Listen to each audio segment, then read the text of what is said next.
getting back to this, I think I showed you, see what kind of damage this thing is doing right here. And I was trying to think of something I could put here. I'm sure they make something, but I decided that all I really need is a nice piece of stainless steel, just a slab of it, and I could just screw it in here. It'll just fold right over the top of this.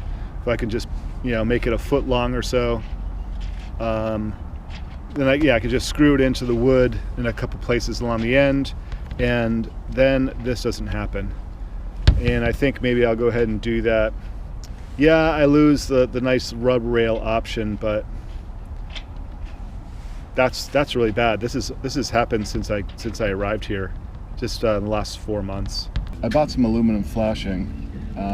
It's not real thick per se, like that, but I thought that this might at least help in the short term, to mitigate the rubbing on the rail, the teak rail of the boat there. So I'm going to go ahead and use some straight edges, just score it with this. Like I said, it's pretty light gauge, and then go ahead and just wood screw it into the side there.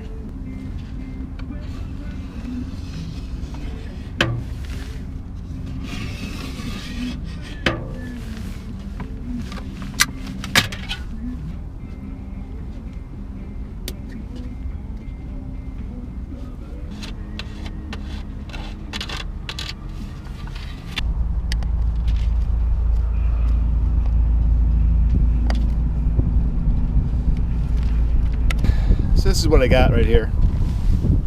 I just put 4 screws in it and bent over the ends so it wouldn't rub anywhere. And we'll just see how that goes. Hopefully that'll take care of that problem right there. It'll save maybe the rope, or the line and the rail here. This is the worst spot, was midship, and it's not. Got some rubbing up here, but it's not quite as bad. Oh, the fenders, right. This is the other fender. It would normally go here. I'm going to put this big one back before I go, but this is not nearly as bad. It's just that this one gets pinched when the boat slams aside here, and it pulls down really hard. And the one in the back over here, I'm going to go in here. This one right here is obviously not so bad either. So this will be an experiment. I'm going to empty the cockpit locker and go down and check the stuffing box to see, because I'm pretty sure it's not dripping the way it used to, which is great because it was dripping too much. But my concern is that when the shaft is spinning, it's not dripping nearly as much as it needs to. When I left Anacortes, it was dripping once every 10 seconds without the shaft spinning. So anyways, we'll just figure out where it is now and then do some adjustments to the stuffing box, which I had not been able to do previously. It was too well corroded. So I may get down there and just get in and decorrode it and see what I can do to adjust that if need be.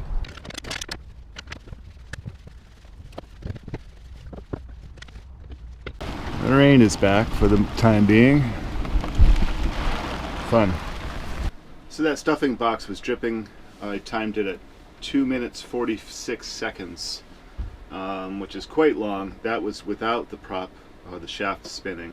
Once the rain passes and it just dries just a little bit, things drip dry a little, I'll get back out there, start the engine, see how long that takes. It hasn't been started in months, and then test the number of drips at the shaft when the shaft is spinning.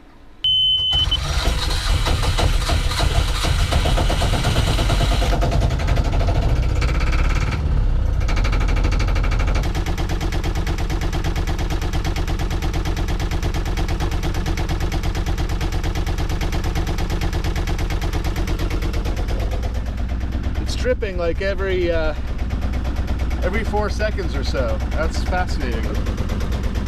Well, let's go ahead and put this down into neutral.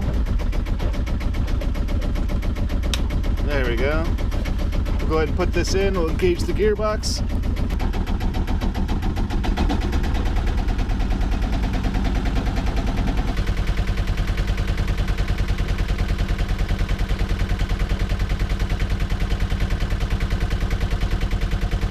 hope I didn't jinx it. I shut the engine down real quick because I realized I didn't turn the fuel on either, so I have a real issue. Sure, I don't remember those things. So when the engine was running, it was dripping quite a bit. Like I said, once every 4 seconds, the shaft was turning ultra slow.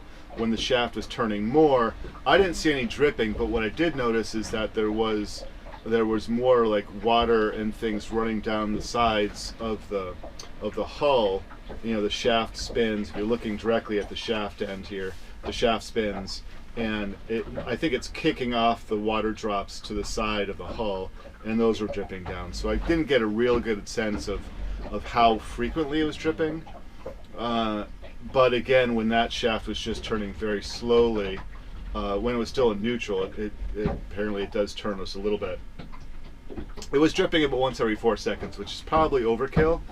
But I'd rather have a little bit more in that case than a little bit less.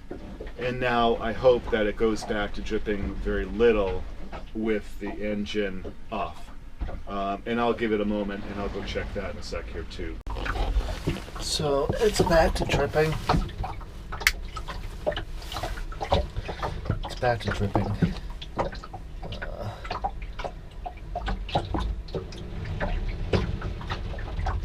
There's one.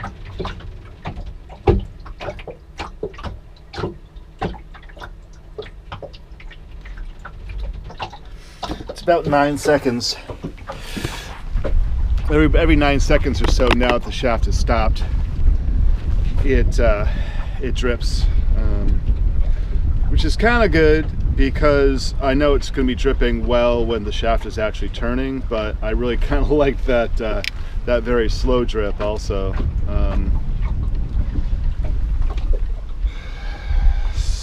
Yeah, so anyways, let me think about that.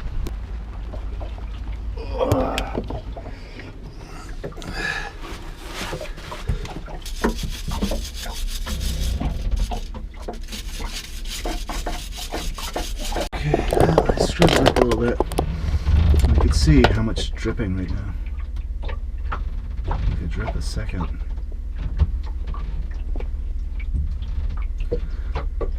That is just way too much. I don't know why it was dripping so little and now it's dripping a lot. But I'm gonna see if I can loosen up that nut,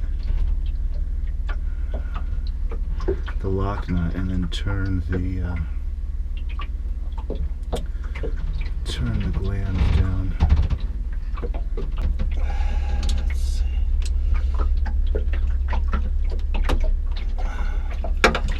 Just put it back and forth a little bit. There we go. A little bit more.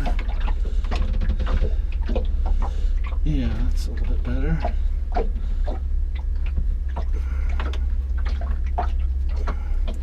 Turn a little bit one way, turn a little bit the other. That's to close it up. That's just a locker right here. This is just a locker.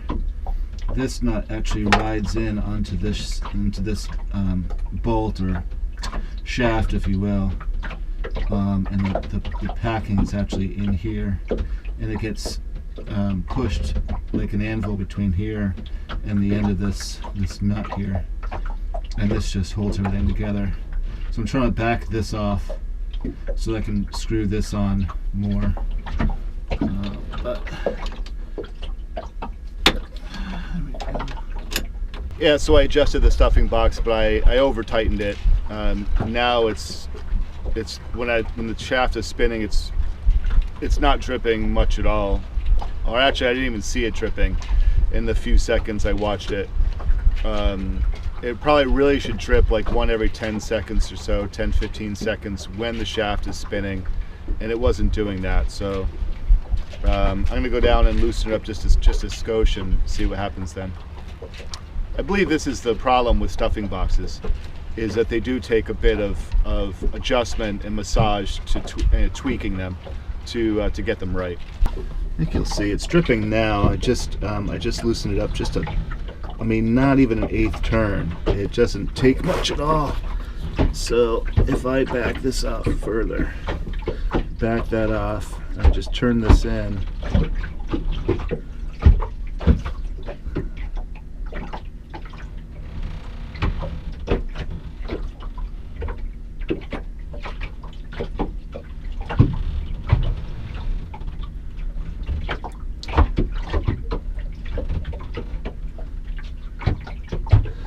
it just doesn't take much.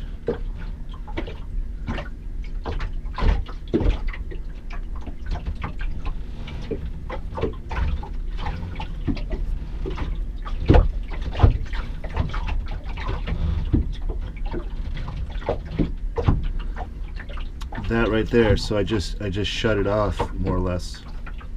I hope you can see that.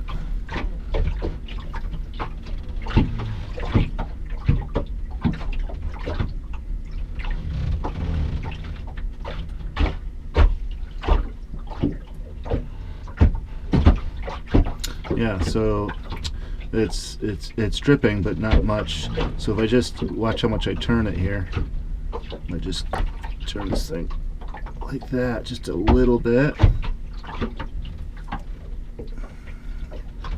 and you can see it start dripping there.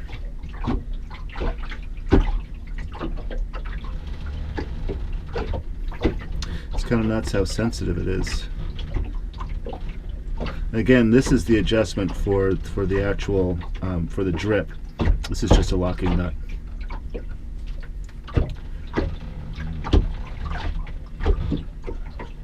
Okay, well, that is a real touchy-feely thing. I actually turned it to drip about well, once every 12-13 seconds or so, right in there. I was counting, you know, somewhere in there anyways. But the odd thing is that when I turn the prop on to you know, spin the prop in the shaft, it seems to quit, and I don't know if it's just you know, the water is just being kind of thrown off rather than dripping down, and that makes sense. But I had it at about a minute 10 seconds or so, a minute and 15, without the prop running, and then I didn't see anything go. And that's more concerning. I'd rather have a drip, and maybe that's why it was dripping so much when I first got it, because it, you know, you really don't want your shaft to overheat when you're motoring somewhere. So I would prefer that it did drip a few times extra. If it fills up the bilge a little bit quicker, so be it. But anyway, so that's where things are with that. And I think I'm going to take a break, get some food, and relax a little bit. Well, just getting ready for the winter here. It's expected to blow pretty hard, just periodically. The wind is pretty fluky around here, so I just thought I'd take down the canvas while I'm at it. But just packing up to go. Another long weekend done. Wish I'd got out to go sailing, but it just wasn't in the cards this weekend. But, I'll try again coming up. Thanks so much for watching, and if you like the videos, please consider subscribing.